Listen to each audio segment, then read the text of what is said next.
Let me ask you, Bjorn, about the first part of the subtitle. How climate change panic costs us trillions. How does climate change panic cost us trillions? So we're basically deciding to make policies that'll have fairly little impact, even in 50 or 100 years, that literally cost trillions of dollars. So, I'll give you two examples. So the European Union is trying to go to net zero. So our attempt to go halfway there by 2030 will cost about $1 trillion a year. And yet the net impact will be almost unmeasurable by the end of the century. Why is that? That's because the EU and the rich countries is a fairly small part of the emissions that are going to come out in the 21st century. Now, we used to be a big part of it. That's mainly because nobody else, it was just the US and Europe and a few others that put out CO2 in the 20th century. So we used to be big, but in the 21st century, we'll be a small bit player. And so we're basically spending a lot of money. And remember, $1 trillion is a lot of money that could have been spent on a lot of things that could have made humanity better, on something that will only make us a tiny bit better. Now, it will do some good, but the reasonable estimates is if you do a cost-benefit analysis, and again, technically it's really, really complicated, but the basic idea is very, very simple. You just simply say, what are all the costs on one side, and what are all the benefits? So the costs are mainly that we have to live with more expensive energy. You have to forego some opportunities. You have to have more complicated services, that kind of thing. The benefit is that you cut carbon emissions, and that eventually means that you'll have less climate damage. You'll have lower temperature rises and so on.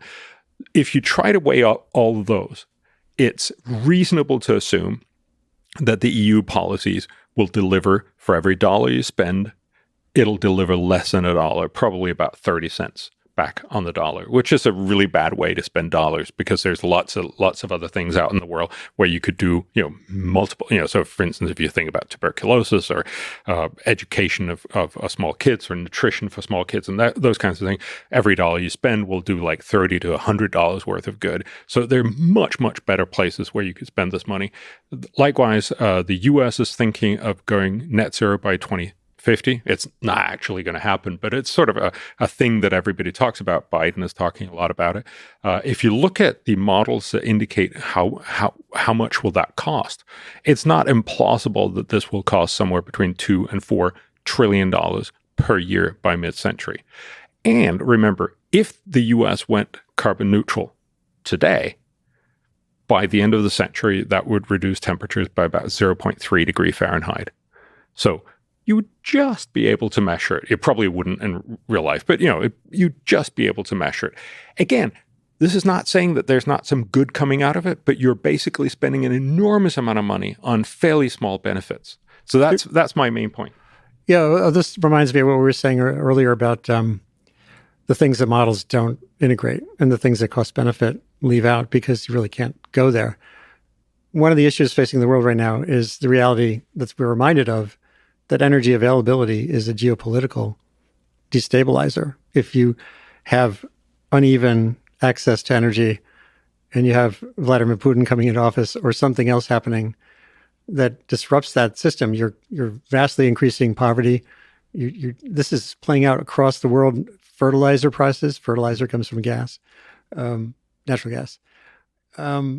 If you can envision a world later in the century where we're no longer beholden on this material in the ground, at least fossil fuels, cobalt and lithium for batteries, that's pretty cool, because you're taking away geopolitical instability and but that's not factored in, right? That's like way outside of what you would factor in. Yes. But it does feel like to me, if I was going to make the case for you can choose your trillions, whatever that investing big isn't for these marginal things. It's for looking at the big picture, a world of abundant energy that doesn't come from a black rock or a gooey liquid that when you burn it creates. But isn't that what the proposals are? Is investing in different kinds of energy, renewable energy? So but I don't think most people are making that case. What's in the trillion and the T costs? What's incorporated? What are the big costs there? So the big cost is that you have slightly lower productivity gains. So basically, again, and this is sort of the opposite of what we just talked about by climate change. We're going to get richer and richer in the world. This is all models, also the UN. This is really the only way that you can get big climate change, is because everybody gets a lot richer. So also the developing world gets a lot richer. So we're likely to get richer. But one of the things that drive wealth production is the fact that we have ample and cheap and available energy. If you make that slightly harder, which is what you do with climate legislation, because you're basically telling people you have to use a source of energy that you would rather not have used, because if people wanted to do it, we'd already have solved the problem. So you're basically telling them you got to use this wind turbine instead of this natural gas plant, or that kind of thing.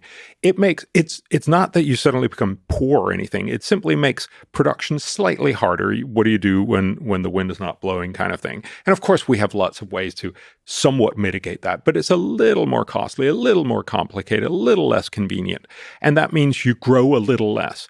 That's the main problem with these policies, that it simply makes you somewhat less well off. So energy becomes more inefficient. Yes.